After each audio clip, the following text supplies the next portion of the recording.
The orbiting medical station above Aurelia 7 never slept.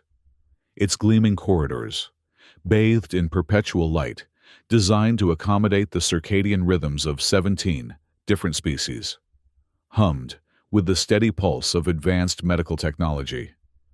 Diagnostic bays line the circular main hall, each calibrated to the specific biological needs of the diverse patients who came from across the galaxy, seeking the station's renowned care. In the central conference chamber, Dr. Kale Noor stood with his long, elegant fingers pressed against the holographic display. His pale blue skin, characteristic of Zentorans, seemed almost translucent under the medical lighting. The crystalline ridges along his skull caught the light as he turned to address the assembled specialists.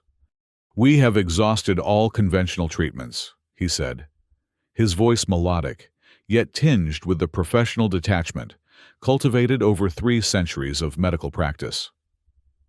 "The patient in room 504 continues to deteriorate, despite our most advanced interventions." Around the oval table sat the station's council of specialists. Dr. Clicked, whose insectoid form contained sensory appendages capable of detecting molecular-level changes in patients. Dr. Marla, whose aquatic physiology required a specialized moisture suit, but whose tentacled limbs could perform microsurgery with unparalleled precision. Dr. Vextal, a gaseous being contained within an articulated exosuit, who specialized in respiratory ailments across species. And 3 others, each representing the pinnacle of their species' medical knowledge. "The diagnosis remains confirmed," continued Dr. Kale Noor, expanding the 3-dimensional model of their patient's skeletal structure. "Veltus collapse syndrome. In all recorded medical history across 17 worlds, there has never been a documented recovery." The hologram revealed the deteriorating bone structure of a young Aurelian girl. Unlike human bones, Aurelian skeletal systems were partially crystalline, with natural luminescence that pulsed in harmony with their dual hearts. But the bones displayed in the hologram were dull, fracturing from within, the characteristic glow reduced to sporadic, weak flickers.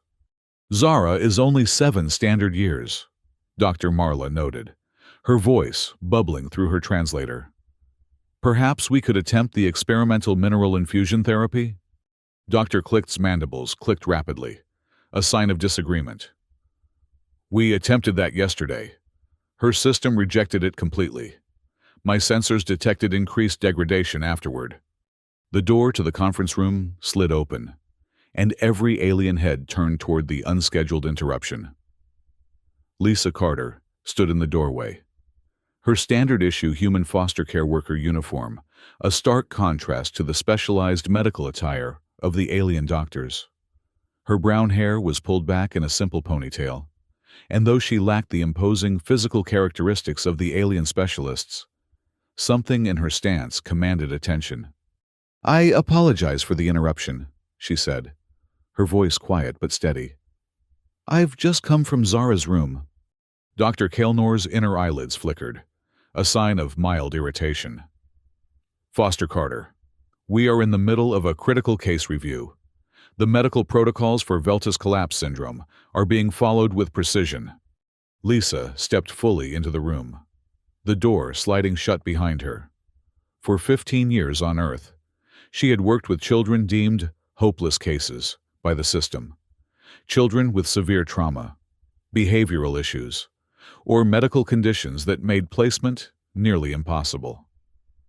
2 years ago, when the Interstellar Foster Program had expanded to include displaced alien children, she had volunteered immediately, seeing in the stars the same need she had dedicated her life to on Earth. "I understand the protocols, Dr. Kale Noor," she said, "but Zara asked me something I think you all should hear." The silence that followed her statement seemed a stretch, broken only by the soft beeping of Dr. Vextal's exosuit, regulating his gaseous form. "She asked if anyone would keep trying once the monitors flatline," Lisa continued, her eyes meeting each alien gaze in turn. "She knows what's happening. She can feel it, and she's terrified that everyone has already given up." Dr. Marla's tentacles curled inward, a gesture of discomfort. "We have not given up, Foster Carter. We have simply exhausted all medical options. The palliative measures scheduled for tomorrow will ensure her comfort as the syndrome progresses." Lisa's gaze hardened slightly. "With respect, Dr. Marla, scheduling palliative care is precisely what giving up looks like to a 7-year-old child." Dr. Kalenor stepped forward, towering over the human woman. "Foster Carter, your dedication to your charge is commendable, but perhaps misguided in this instance. Veltus collapse syndrome has been studied for centuries. The progressive crystalline deterioration cannot be reversed once it reaches stage 4. Zara entered stage 4 yesterday." Lisa looked up at the Zentoran physician, unflinching. "Has anyone ever asked an Aurelian child what their traditional healers did for bone ailments? Has anyone investigated their cultural practices around illness? Folklore and superstition have no place in evidence-based xenomedicine," Dr. Clicht interjected, antennae quivering with what might have been indignation. "And yet," Lisa replied, "evidence-based medicine has failed in every case of Veltus collapse syndrome. Perhaps that's because we're missing a piece of evidence." Zara's voice, barely audible, came through the communication system. The AI had recognized her distress and automatically connected her room to the conference chamber. Is it today?" the child asked, her voice thin with pain and fear. "Are you giving up today?" The alien doctors exchanged solemn looks. Their scheduled palliative measures would begin the following morning. In their minds, they had already categorized Zara as terminal, a regrettable but inevitable medical outcome. Lisa stepped closer to the communication panel, her voice firm and clear. "Not today, Zara. We haven't tried everything." The alien specialist turned to Lisa with expressions ranging from pity to irritation. But something in her unwavering gaze gave even Dr. Kalenor pause. In her eyes burned the quiet, determined compassion that had guided her through 15 years of caring for Earth's most challenged children, a compassion now focused entirely on saving the life of a little girl with bones that were slowly ceasing to shine. Lisa sat at Zara's bedside, her hand gently holding the child's. Aurelian skin felt different from human skin, slightly cooler, with a faint texture like polished stone. But the vulnerability in Zara's eyes was universal. The medical monitoring equipment surrounding the bed cast a blue glow over them both, the steady beeping marking each weakening pulse of Zara's dual hearts. "Zara," Lisa said softly, "I want to ask you about your home, about Aurelia 7. Do you remember much about it?" The child's luminescent eyes flickered, like her failing bones. They too were losing their characteristic glow. I remember my grandmother." Lisa leaned closer. "Tell me about her." "She was a song healer," Zara said, her voice strengthening slightly with the memory. "When I was very little, before the evacuation, I broke my arm climbing the crystal formations near our home. She took me to the singing caves." "Singing caves?" Lisa prompted, taking out a small recorder. She had already filed a request to access Aurelian cultural archives, but first-hand accounts often contain details that official records missed. Zara nodded weakly. "Deep in the caverns, where the oldest crystals grow, they sing when you touch them, not with your ears, but you feel it inside your bones." Her hand drifted unconsciously to her chest. "Grandmother said our ancestors came from the crystals. That's why our bones shine. The caves remember us." Lisa made notes as Zara described the healing ritual, specific formations that produced different tones when struck or touched, the placement of the injured person at precise points where the sounds converged, the hours spent bathing in resonance. "After one day in the caves, my arm was completely healed," Zara finished. "Grandmother said the crystals taught my bones how to remember their proper shape." When the child finally drifted to sleep, exhausted by the conversation, Lisa immediately returned to her small office and began making calls. The first was to Jake Morrison, an Earth sound engineer who had joined the station staff 6 months earlier to improve the acoustic environments for species with sensitive hearing. Harmonic resonance therapy? Jake repeated, after Lisa explained her theory. It's not entirely far-fetched. On Earth, certain frequencies have been used to promote bone healing for decades, though nothing as dramatic as what you're describing. Could you build something that would replicate the acoustic properties of these crystal caves? Lisa asked. Jake ran a hand through his perpetually disheveled hair. Maybe. I'd need more data on the exact resonance patterns, density of the crystals, acoustic properties of the cave system. I'll get them, Lisa promised. And I need one more person on this team, Dr. Susan Lee from the Xenobiology Research Division. She's been studying the relationship between sound and alien physiological responses. By the time Lisa had assembled her impromptu team and gathered preliminary data from the Aurelian Cultural Archives, word had spread through the station. Dr. Kaelnor called an emergency medical board meeting, which Lisa was summoned to attend. The boardroom was tense when Lisa entered with Jake and Dr. Lee. The alien specialists sat arrayed along one side of the table, their postures conveying various degrees of skepticism and concern. Foster Carter, Dr. Kaelnor began formally. It has come to our attention that you are pursuing an unauthorized treatment protocol for patient Zara in room 504. Not unauthorized, Lisa corrected calmly. I've filed all the proper requests for cultural intervention under Statute 15 of the Interspecies Medical Ethics Code. When conventional treatments fail, cultural healing practices may be attempted with proper supervision if they pose no additional risk to the patient. Dr. Kaelnor's crystalline ridges flushed slightly, a sign of annoyance. The board has reviewed your proposal. Creating an artificial resonance chamber to mimic Aurelian crystal caves is hardly a recognized medical intervention. Neither is letting a child die without trying everything possible, Lisa countered. Dr. Click's antennae quivered.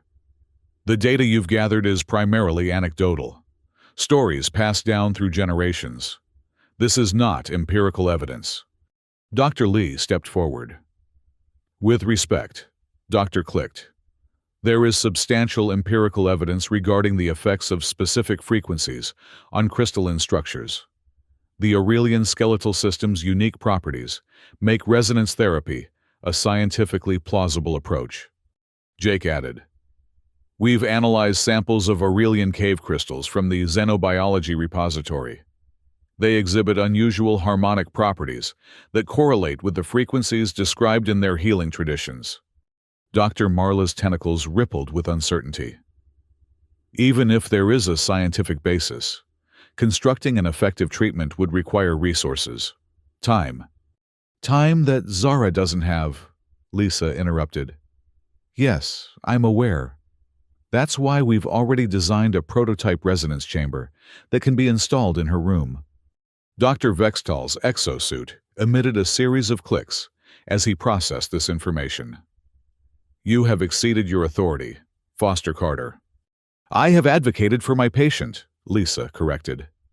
As is my duty under both human and interspecies care protocols. The debate continued for nearly an hour. The alien doctors cited medical protocols, the lack of peer-reviewed studies, the risk of giving false hope. Lisa and her team argued for patient-centered care, the importance of cultural factors in healing, and the simple truth that conventional methods had already failed. Tension peaked when Dr. Kaelnor stood, his tall form looming over the table. This board cannot in good conscience approve an untested therapy based on folklore and primitive technology. Lisa stood as well, meeting his gaze. Then I formally invoke Section 22 of the Interspecies Foster Care Act, which grants temporary medical decision-making authority to the appointed guardian when a minor patient faces imminent mortality and wishes to pursue culturally congruent end-of-life care. A murmur ran through the alien doctors. Lisa had clearly done her research. Section 22 requires the patient's explicit request, Dr. Kaelnor noted, which is why I recorded my conversation with Zara, Lisa replied, placing her recorder on the table. She has requested to hear the singing stones again before she goes dark. Her words, not mine. After a tense silence, Dr. Kalnor conceded, with visible reluctance. Very well, you may proceed with your resonance therapy. However, the board grants only a single 12-hour trial. If the patient shows any signs of increased distress or accelerated deterioration, treatment will be immediately discontinued in favor of palliative measures. Agreed, Lisa said, relief washing through her. Thank you. As the board members filed out, Dr. Click lingered behind. The insectoid physician's multifaceted eyes studied Lisa with an intensity that might have been uncomfortable if she hadn't grown accustomed to various alien gazes. Foster Carter, Dr. Click said, mandibles moving delicately. My species possesses sensory capabilities beyond most others. When you spoke of hope for the child, I detected something unusual. Lisa waited, unsure where the conversation was heading. There was a resonance in your own physiological responses, Dr. Click continued. A pattern I have observed only rarely, typically in instances where seemingly impossible outcomes later manifested. The doctor's antennae twitched. I have no scientific explanation for this phenomenon. Sometimes, Lisa replied with a small smile. Science hasn't caught up to what we instinctively know. Dr. Click's mandibles clicked rapidly, in what might have been agreement. I will assist with monitoring during your trial period. After the boardroom confrontation, Lisa found herself momentarily alone in a quiet alcove of the station, her hands trembling slightly now that the adrenaline was fading. Doubt crept in like a shadow. Was she overstepping, giving Zara false hope? What if the treatment accelerated the syndrome instead of helping? The weight of responsibility pressed down on her shoulders, not just for Zara's life, but for her comfort in what might be her final hours. Lisa, Jake's voice pulled her from her thoughts. The engineering team is ready to begin installation. Dr. Lee is coordinating with them now. Lisa nodded, pushing her doubts aside. I'll be right there. Meanwhile, the alien doctors were having their own internal struggles. In the staff lounge, Dr. Marla absently circulated the water in her moisture suit, a habit when she was troubled. Kalnor, is it possible we've been too dismissive of non-technological approaches? She asked the Zentoran physician. Our own world once used pressure therapies before we developed molecular restructuring. Dr. Kalnor's inner eyelids flickered rapidly. There is a difference between pressure therapy and sitting in a cave listening to rocks. Marla. Yet we have failed with every advanced technique, Dr. Vextal noted, his exosuit emitting contemplative tones. Perhaps there is wisdom in returning to foundational approaches when complexity fails. Dr. Click entered the lounge, mandibles working thoughtfully. I have agreed to monitor the human's treatment attempt. Dr. Kalnor turned sharply. You encourage this folly, Clicked. I observe with open sensors, the insectoid replied. My receptors detected something in the human's biorhythms that merits investigation. After a pause, Dr. Click added, Pride in our advanced methods should not blind us to alternative possibilities. The subtle rebuke hung in the air. Dr. Kalnor's crystalline ridges flushed deeply, but he said nothing more. By evening, Zara's room had been transformed.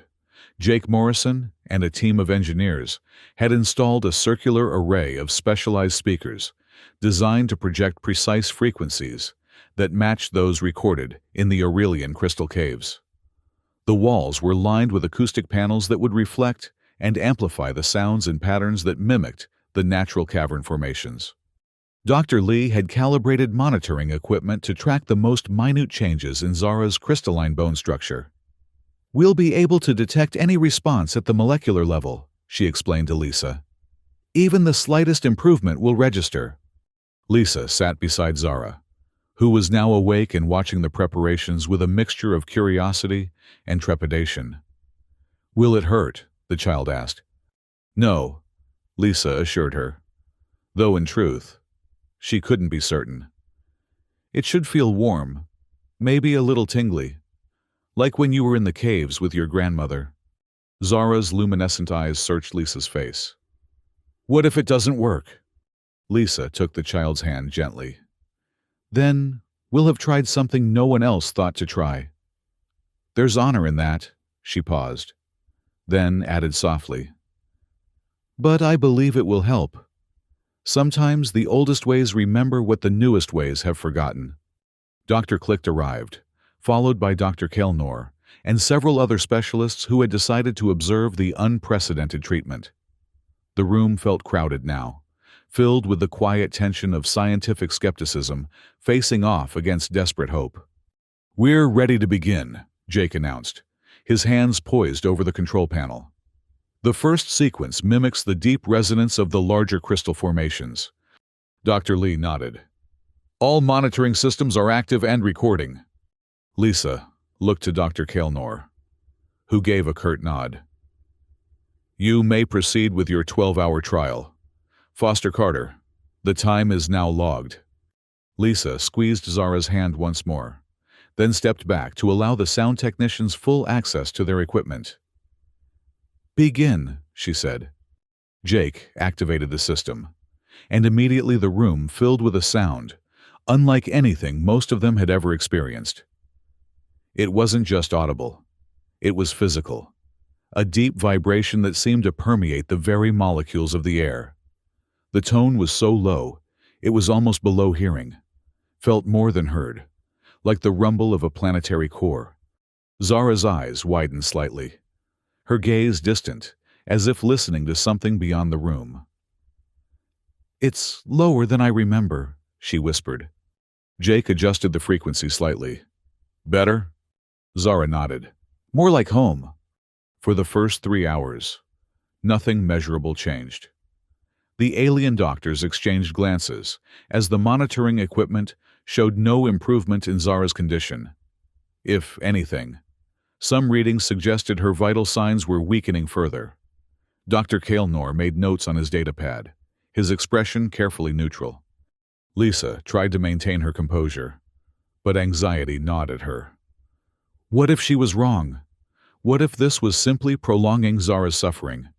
At the 4-hour mark, Jake introduced higher tones to the harmonic mix, sounds like crystal chimes that complemented the deeper resonance. Dr. Clicht suddenly straightened, antennae extended fully. I am detecting something, the insectoid physician announced. Micro-vibrations within the crystalline matrix of the patient's skeletal structure. Dr. Lee moved quickly to her instruments. Confirmed. There's a subtle change in the molecular alignment of the affected areas. The deterioration rate has stopped. A tense silence fell over the room as everyone watched the monitors. After several minutes, Dr. Lee spoke again, her voice controlled but with an undercurrent of excitement. The deterioration hasn't just stopped. There's a measurable reversal beginning in the peripheral bone structures. Dr. Kaelnor moved closer to the displays, his professional skepticism warring with the evidence before him. It could be an anomalous reading. Perhaps the sound waves are interfering with the sensors. My organic sensors are not subject to such interference, Dr. Clicht countered. I confirm the molecular realignment. Lisa moved to Zara's side. The child's skin seemed less ashen, and Lisa was certain she wasn't imagining it. A faint glow had begun to emanate from her ribcage, visible through the thin medical gown. Zara, she said softly, how do you feel? Warm, the child replied. Like when grandmother held me in the caves. My bones are remembering.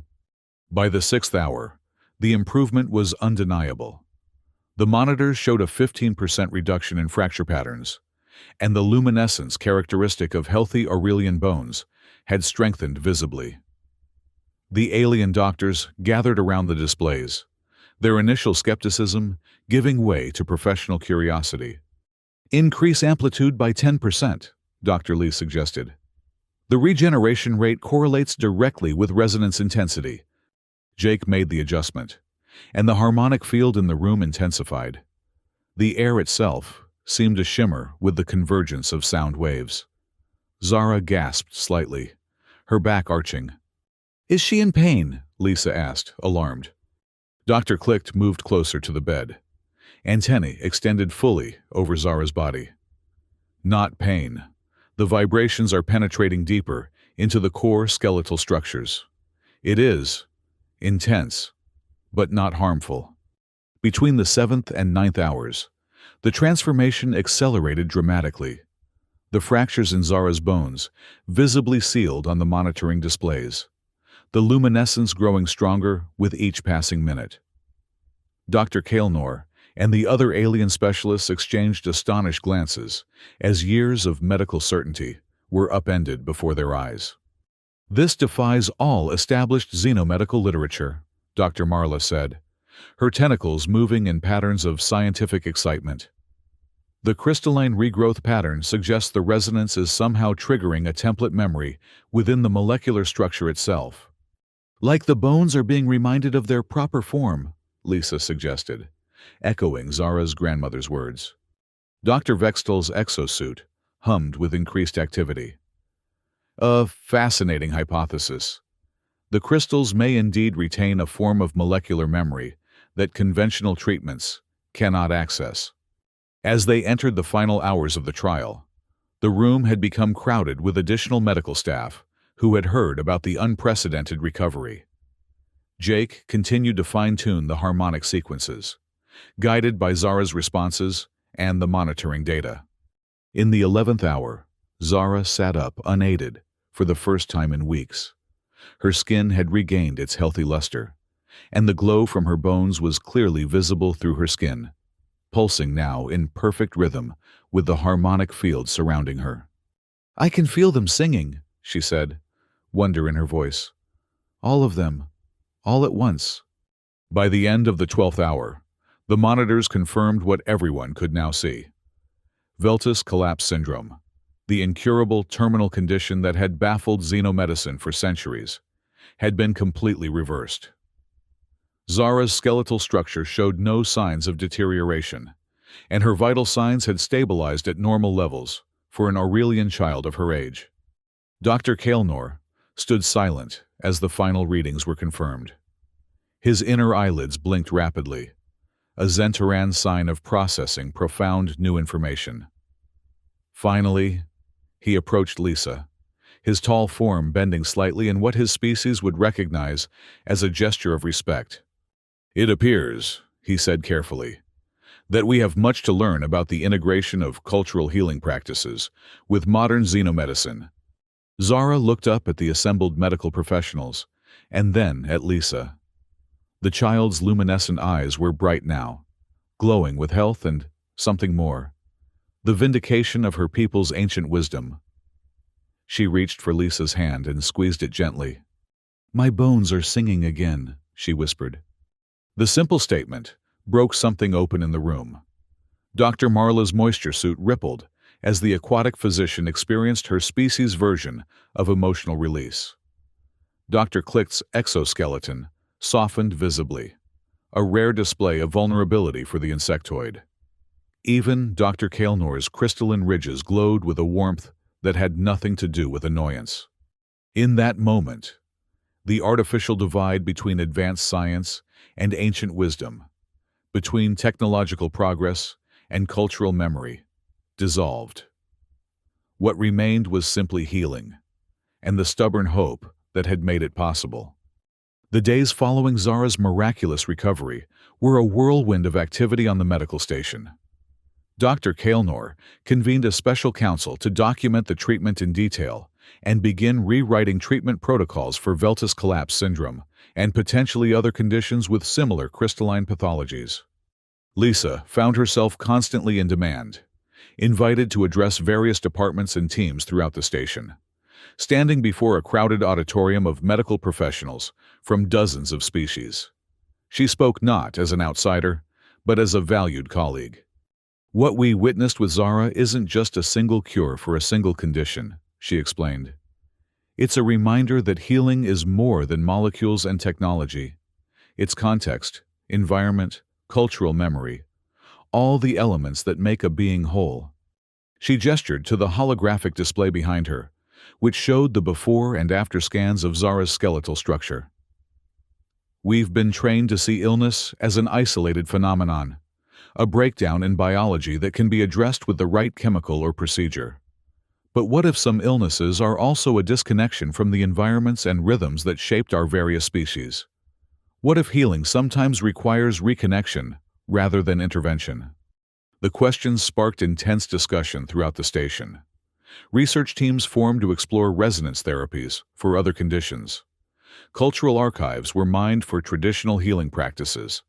And most significantly, a new protocol was established requiring all medical staff to document cultural and environmental factors alongside conventional diagnostic information. Dr. Klicht became particularly invested in the new approach, the insectoid physician's natural sensory abilities, making him especially attuned to subtle resonance patterns in various species. He began shadowing Lisa during her visits with other foster children, observing as she asked not just about symptoms, but about homeworlds, family rituals, and environmental preferences. "You listen differently than we do," Dr. Klicht noted one day as they left the room of a young Voltraxian with a persistent fungal condition.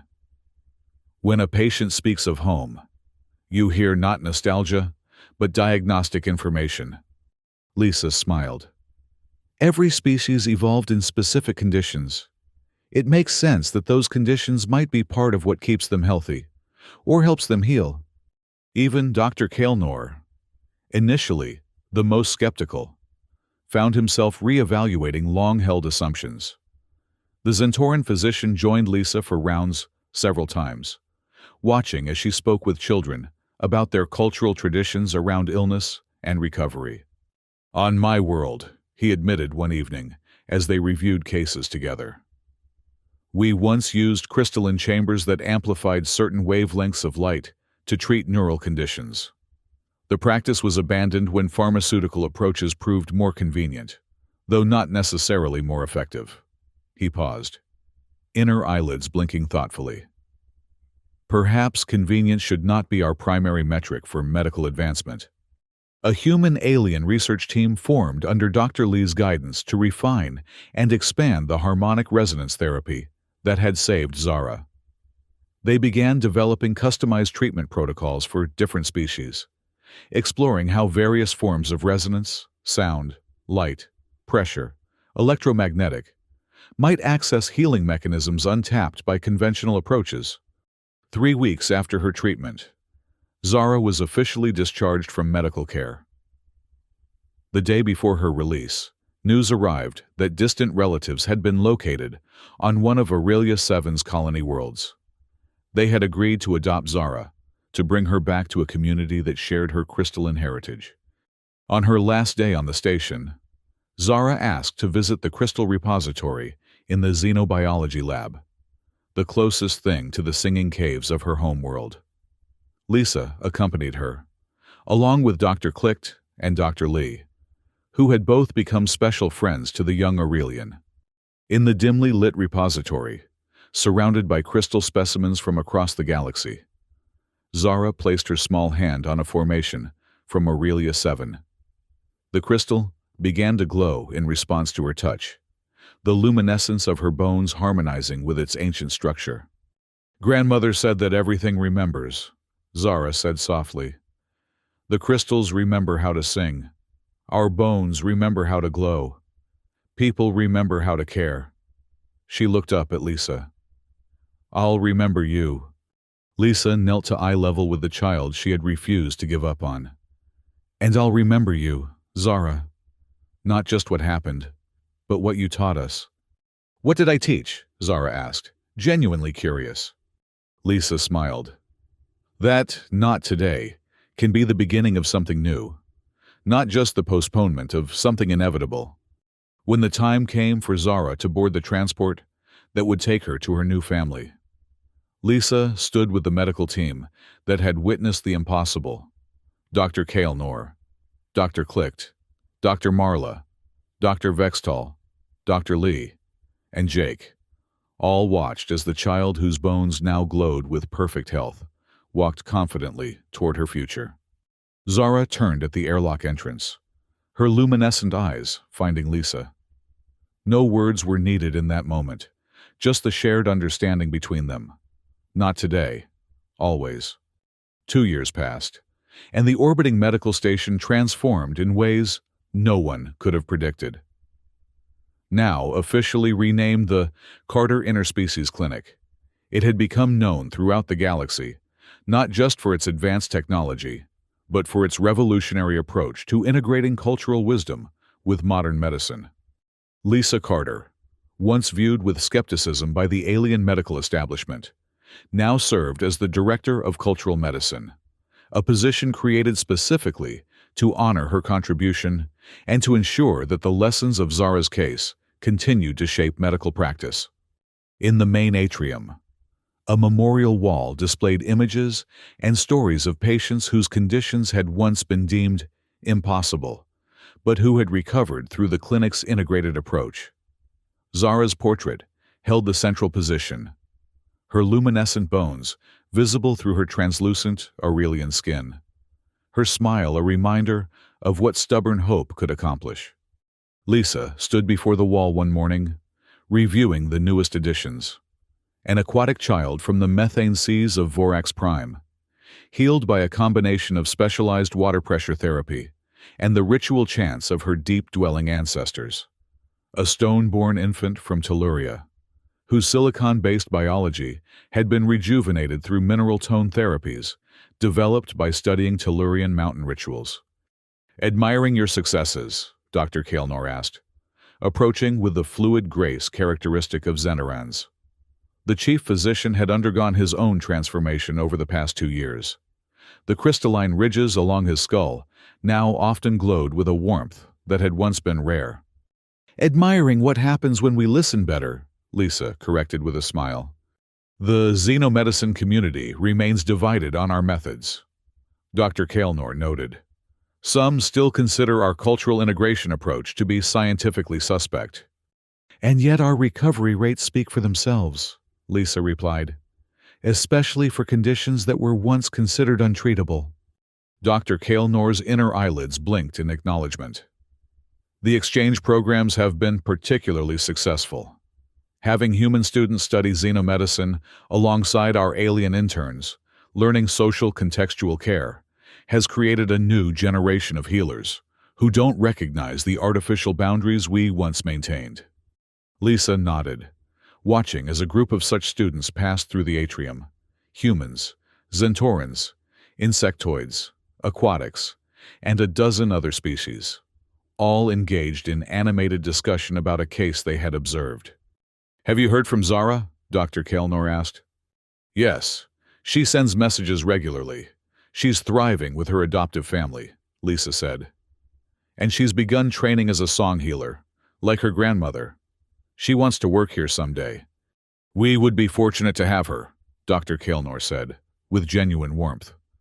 "Her perspective would be invaluable." Their conversation was interrupted by an alert on Lisa's communication device. She checked the message, and her expression grew serious.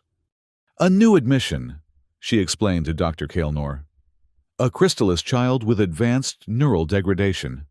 All standard treatments have failed at 3 different facilities." "Another impossible case," Dr. Kaelnor observed. "Only if we decide it is," Lisa replied. Together, they walked toward the reception area where the new patient waited. The Crystallis child sat in a specialized support chair, his crystalline exoskeleton dulled and fragmented. Neural pathways visibly deteriorating through the transparent sections of his form.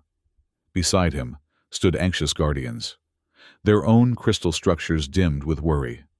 Lisa approached them with the quiet confidence that had become her hallmark. She knelt before the child, meeting his faceted eyes directly. "Hello," she said gently. "My name is Lisa Carter. Can you tell me about your homeworld? About how your people sing to the stars?" The child's guardians exchanged surprised glances. Clearly, not the first question they had expected from a medical professional. as the child began to speak hesitantly of crystal spires that resonated with stellar frequencies. Lisa caught Dr. Kaelnor's gaze. The Zentoran physician nodded slightly, understanding passing between them without words. Here was another chance to bridge ancient wisdom and modern science. Another opportunity to say, "Not today," to what others had deemed inevitable. Lisa smiled, ready for the challenge. In a universe of infinite life forms, each with their own biological symphony, no story needed to end before its time. That was the promise of their work, the integration of all forms of healing knowledge across the stars. Because in a galaxy of infinite life, no story ends today.